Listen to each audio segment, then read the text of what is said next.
Hey friends, before I start the interview with Bill Holter, I just want to preface it with a few comments about the massive explosions seen in Tianjin, China. Now, in this conversation with Bill, we cover his thesis in his latest article titled, "Did the Final War Just Start?" And it's an excellent question. Has the monetary war just gone nuclear? Now, when Bill released this article, he took some heat for mentioning that the Tianjin explosion could have been a nuclear explosion. In the days since, it appears that was a very appropriate question. In fact, the Tianjin, China explosions will remain an important topic of conversation for some time because to date, China still cannot explain what caused the explosions. The size of the crater left by the explosion is gargantuan, as the death toll has now surpassed 110 people, with at least 90 others still missing. The question remains, what caused this apocalyptic explosion? The photos you see here show the scale of the devastation, with 8,000 mangled, melted cars and a huge crater blasted into the ground, in essence creating a lake. It's starting to appear quite evident that something unconventional happened in Tianjin. Was it a tactical nuclear device of some type? Were the devastating explosions caused by an even more exotic black budget device like the Rod of God space-based weapon as theorized by Jim Stone? And as I previously stated, officials insist it is not clear what triggered the two blasts, which happened about 30 seconds apart on Wednesday. For those of us already suspicious about Western governments and false flag operations, it is not out of the realm of possibility to wonder if a tactical nuclear weapon was used on this Chinese port to send the Chinese government a message: ditch the dollar and pay the price. Thanks for listening. Here's Bill Holter. Hey friends, thanks so much for tuning in. My God, is there a lot going on in the world today. China at the head of the list, and the Chinese-U.S. relationship, of course. We saw the port city of Tianjin rocked by an explosion, the size of which almost defies belief without mentioning the words tactical nuke. Bill Holter's back on the line. Bill, how are you, sir? Good, Sean. How are you? Hey, I'm hanging in there, and I sure do appreciate your work, Bill, because as you know, you really get dialogue moving between people. We posted your latest, "Did the Final War Just Start?" on Thursday, and it really rocked the comment section at SGT Report. Lots of people on your side and a lot of other people saying, "Are you crazy? That was no nuclear weapon that went off in Tianjin." And I just want to say, let's just put our own hubris aside and take a look at the aftermath, because whatever hit Tianjin, it was devastating. I mean, it basically took out a small city. All right, where would you like to start? Should we talk about that explosion? Should we talk about the Chinese devaluation? Or are they really part and parcel? Is one a reaction of the other? I think it would be best to preface what led up to that, and maybe that's not even connected, but it certainly is suspicious. If you go back 3 or 4 weeks, China announced an additional 600 tons, which is clearly bogus because they're importing more than 200 tons per month. And that 600 tons supposedly was over a 5 or 6 year period of time. So they clearly understated it. They did, by the way, announce another 19 tons this morning. So maybe this is going to become a weekly or monthly event where they start announcing more tonnage. Right. Following that, the IMF came out and said that they will not consider China as a component of the SDR until this time next year, September of next year. That was a real slap in the face to China, because they obviously they're already clearing with yuan. It's the 5th largest currency in the world as far as clearing trades are concerned. Then after that, you had the IMF slap them in the face, and China's reaction was to devalue their currency. And not only did they devalue it once, they devalued 3 days in a row. They devalued roughly 5%, not quite 5%, which is not huge, but you have to understand two things. One is that's the opposite direction of what the U.S. has been asking, pushing, demanding, whatever. The U.S. has wanted China to strengthen their currency, and the U.S. has gone so far as to call China a currency manipulator, which is kind of laughable because we don't have a single market in the United States that's not rigged in one form or fashion.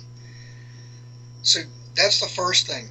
The second thing is, yes, it's only 5%, but you've got a lot of contracts, you've got debt, you have derivatives that are affected by this 5% sudden and surprise devaluation. So you may very well have had asset positions thrown offside. In other words, it will create margin calls. And let me go one step further. The talk has been the Fed is going to tighten in September. That's pretty much an impossibility now because what they did, they devalued their currency, which basically strengthened the U.S. And this strong dollar since last fall has been a constant, day after day, nagging margin call on the global financial system. So China basically came out and said, when they devalued their currency, the U.S., there's no way they can raise rates in September because that would strengthen the dollar further. It would exacerbate the devaluation that they just did. It would also create a larger margin call to the system. The margin call being dollars. Right. Well, let's talk about the Chinese gold stack. You know, I was just interviewing Jeff Nielsen recently, and Jeff believes that China could have 4,000 tons of gold right now and not have done anything at all the least bit fraudulent or dishonest with their report of only 1,658 tons, he says, because all of the gold it adds from its domestic sources do not have to be reported. So I think that's a very important point because Alistair McLeod has been saying it could easily be over 10,000 tons of gold Right. that China has. I think you're probably more in line with that belief as well. Jeff Yes. Nielsen, his back of the envelope math, and he's really gone through the numbers carefully and diligently. He believes it's at least 4,000 tons easily. And so their official report of 1,658 tons is really just part of the ongoing propaganda. Now, why would they want to play that card? Is it because they know they might find themselves directly in a shooting war with the United States government? Because if they came out and said we have 10,000 tons of gold, according to Nicholas Larkin at Bloomberg, that would justify a $64,000 an ounce gold price, which to me is the end of the dollar. So Right. is that why they've soft-pedaled their gold holdings? It's hard to say. Obviously, if they came out and they said they had 10,000 tons of gold, we'd already have, pick a number, $2,000, $3,000, $4,000 an ounce gold. Yeah. The market would seize up basically. If they announced a big number, 10,000, or like Alistair is talking about 20 or even 25,000 tons, COMEX would immediately evaporate every long contract, which right now I guess it's 124 ounces of paper contracted for every 1 real ounce. They would all stand for delivery, and you would have a force majeure. And that's where we're headed anyway. We're headed to the physical market pricing the physical product. Right now you have a paper market that is continually diluted by naked contracts being sold. All you need to have to sell a COMEX silver or gold contract is dollars to put up as margin. That's all you need. You don't need physical gold or physical silver to sell a contract short. Correct. All you need is dollars. All you need is cash to put up as margin. That's right. And Well, right now it's 124 to 1, the amount of contracts sold versus the purported amount of total inventory at COMEX. right. Yeah, you could say that the Wall Street banksters, even those acting on behalf of the U.S. Treasury, J.P. Morgan, they don't have the gold, but they have endless stacks of paper. And so Right. here we sit in a situation where the world is turning to physical precious metals, and we know that the currency wars have been going on for quite some time. Take a look at Jim Rickards' work in that area, and Jim Rickards has very close ties to the CIA and the Pentagon. He's done the war games. Jim Rickards knows what he's talking about when it comes to currency wars, but I'm not sure that this currency war bill is going in the way that Jim and his Pentagon buddies would like it to go. I think it's going in a very negative direction, which kind of leads me back to that explosion in Tianjin. That was an explosion the size of which really, really needs to be discussed. I saw one article underneath one of the videos of the explosion that it was equal to 21 tons of TNT. To me, it seemed like it could even be more than that. It could have been a tactical nuke. I'm no expert in that area, but we've seen very, very mysterious, powerful explosions in other parts of the world where the U.S. is entangled in conflicts. We saw one not too long ago in Yemen, and Right. it has to be discussed because it's very coincidental that it was a port city that was devastated. I think those of us that are suspicious of the Western powers definitely are wondering what actually happened at Tianjin. So you say you're going to talk to a nuclear expert, huh, and try to get to the bottom of this. I'd love to hear. I'd love to be a part or hear that conversation. You should record that and get that thing posted. Yeah, I will. I'll write about that. I've got all kinds of comments last night. Uh, Most common of the comments was it was probably some sort of fuel ordnance bomb. What looking at that just as a layperson, I'm obviously no rocket scientist, nuclear scientist, but it looked like it was a spherical type of explosion. It didn't blast in one particular direction. It was spherical, so that made me suspicious. And yes, I will speak to a nuclear scientist, just retired, had been in the industry for nearly 40 years. And I will write about that. I'll write what their opinion was, whether A, it was a nuke, or B, it wasn't. Okay. Well, I think it just needs to be said again that regardless of what it was, it's very, very coincidental. And if you look at the aftermath of the absolute devastation of Tianjin, acres of cars wiped out, buildings absolutely decimated. It's hard to believe that it was just a standard explosion. Now, it could have been, but we do need to get to the bottom of it, and I'm not Right. sure how we're going to do that because I'm not sure China would be willing to be honest about what happened. But the bottom line, it's very, very coincidental, and it sparked a lot of conversation, and it's warranted conversation. I mean, if we take a look at the way that World Trade Centers 1 and 2 were brought down, those were brought down in very mysterious ways with exotic explosives. Anybody who doesn't know about that story in detail should watch 9/11 Mysteries, a great documentary from my friend Sophia Smallstorm. Those buildings expelled steel across the block, across the street, and into other buildings as they collapsed. And normal carbon-based fires don't expel Right. steel beams across the street. Building 7 was more mysterious. Yes.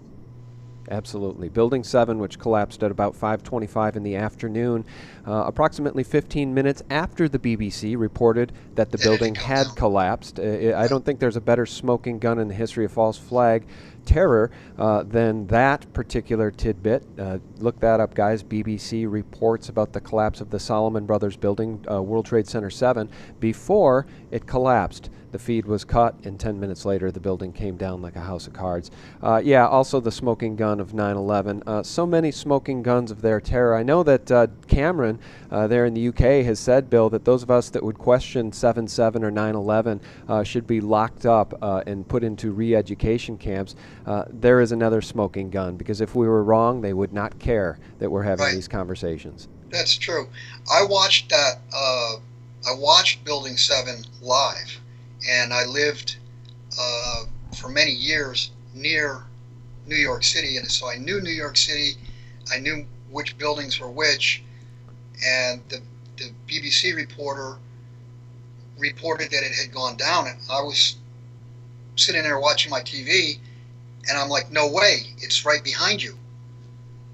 And then, of course, it went down. So that was, I saw that live. I saw it with my own eyes. Wow. Well, then that was a wake-up call for you. I knew right Just away. yeah, just on day one. Well, you know what's interesting about this conversation, Bill, is that we've already come full circle here, because 9/11 and the Tianjin explosion and the currency wars. To me, this is all tied together, because what happened on 9/11 was very, very complex. Certainly, that was an operation that was used to bring the American people to endless unconstitutional wars that they would not have otherwise supported. But also, there are reports, Max Kaiser has talked about this in detail, about I think hundreds of billions of bonds that were due to come due the very next day on September 12th. Right. That information was all destroyed. The gold below the World Trade Centers, a lot of that went missing. It's a very, very complex story, and it's all part of this big picture. There has been a black ops war going on behind the scenes since before 9/11, but certainly 9/11 is a great thing to talk about in this conversation, because I think it's all tied together. It's all part of the big picture of trying to save this dollar-based, debt-based Ponzi. I agree. And if you look at what happened the 2 weeks after 9/11, in order to clear trades, there were several hundred billion worth of bonds that were sent in and redeemed with no questions asked. So there was a 2 week window where the transactions happened, but not a paper trail or questions. That's right. Being asked. Yeah, I recall that. You're right. That was important. And of course, the day before that, on September 10th, you had Donald Rumsfeld came out and said the Pentagon had lost track of $2.3 trillion. That's right. And that number now is $8.5 trillion. Yep. Think about that. How does $8.5 trillion slip through the cracks? Well, it doesn't slip through the cracks; it gets looted out the back door. Right. Exactly. So you're right, and I refer to that Donald Rumsfeld quote a lot in the effort to wake up people who are now checking out of this interview because we've dared to question the 9/11 official story. And for those that are hitting the stop button or the bail button or the "you people are nuts" comments tab, you really need to dig a little deeper and check your hubris at the door, because none of us have all of the answers, but those of us who have done the research can tell you what a false flag operation is, and we can tell you with 100% certainty that the official story of 9/11 is not true. And I think the involvement of the Israeli Mossad and intelligence agencies of the West certainly are at the head of the list of what actually went down that day. But at the end of the day, Bill, you need to follow the money, don't you? Follow the money. And one of my big problems with Jim Rickards for years has been that he said that following the money, who funded the operations, what happened with the trades that weren't settled, the airline trades, the futures trades, the profitable trades that traded on the back of the 9/11 false flag, is of little consequence. He says, we did a lot of research in this, and we know it was bin Laden, but beyond that, we haven't really done the research because we already know the answer. Well, that's the official story of the U.S. government. You don't really need an investigation.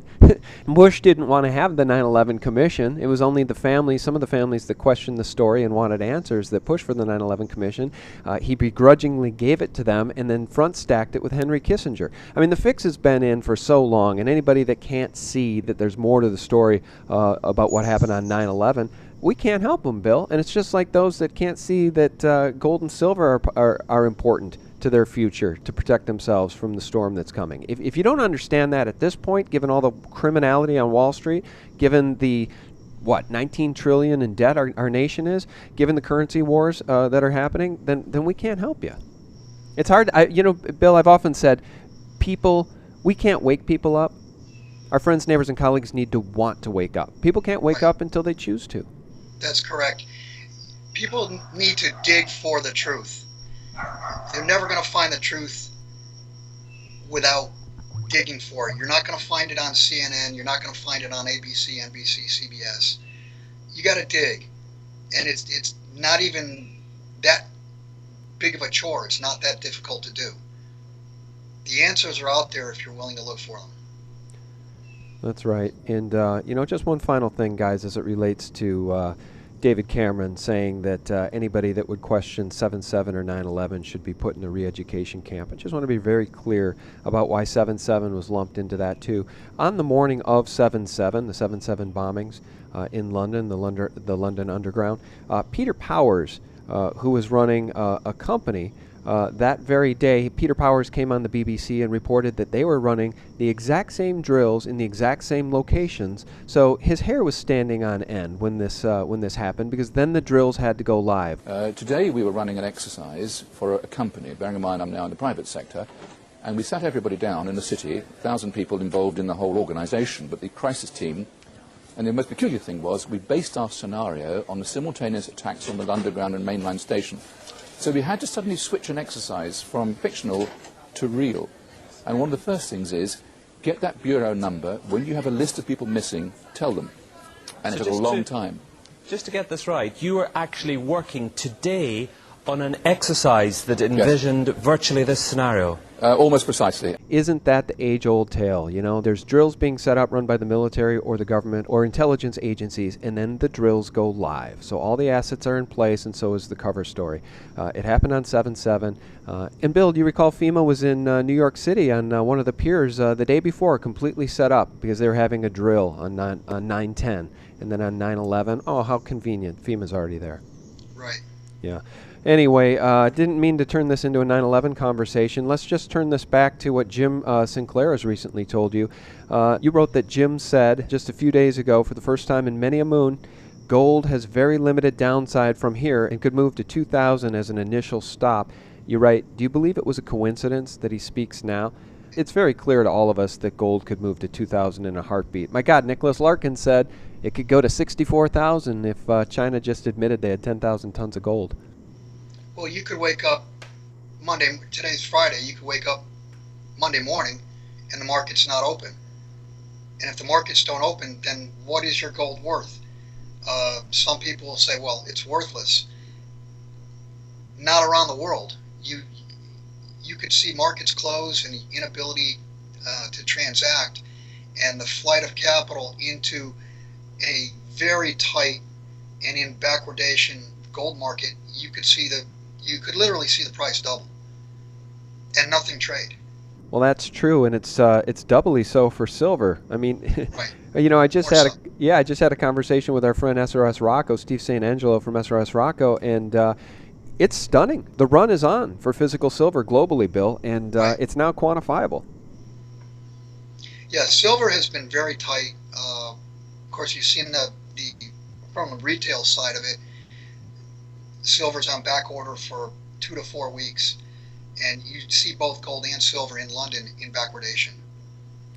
Yeah, and the SGE, the inventories at the SGE have been absolutely gutted. That's decimated, yeah. Yeah, and the COMEX is a joke. I just bought some more silver recently, just took order of some silver, and it just feels good. It feels good to get it in your hand because you know how rare it is, and I like to buy the government-issued coins, and to me it's it's pirate booty, Bill. I look around at my friends, neighbors, and colleagues, and they don't have any, and they don't even care. But right. They don't have any, and I've got the pirate booty, and I just love it because I know how rare it is. Well, it surely is. And while we're talking about silver, the ratio of over 70 to 1 is ridiculous because silver is taken out of the ground at about 10 to 1. Yeah. Silver, in my opinion, is going to be gold on steroids. Mm-hmm. So I just think you'll see silver outperform gold 4 to 1, and gold will be the second best asset on the planet. Okay. Yeah, and I don't disagree. I think if we ever see an honest silver price, it will be it'll be a story for generations because people have no idea. As you wrote in your article here, we need some more truth bombs. I think for a long time, Bill, the powers that be on planet Earth have been playing along with Wall Street. They've been playing nice with Washington, and now I think the gloves are coming off. And you wrote, for months I have been suggesting Mr. Putin would drop a truth bomb revealing all sorts of false flag events and fraud perpetrated by the United States. I still believe this is to come, and now even more likely. Why? Well, you tell us why, Bill, and I sure hope he drops some truth bombs about 9/11. Well, it's like you said, the gloves are have been taken off. You can only push someone or a country so far. And the truth coming out would be cutting the dollar off at the knees. You would see an absolute collapse in the dollar. If you see a collapse in the dollar, that weakens our ability militarily. So, I mean, if you want to call it a chess war strategy, then call it that.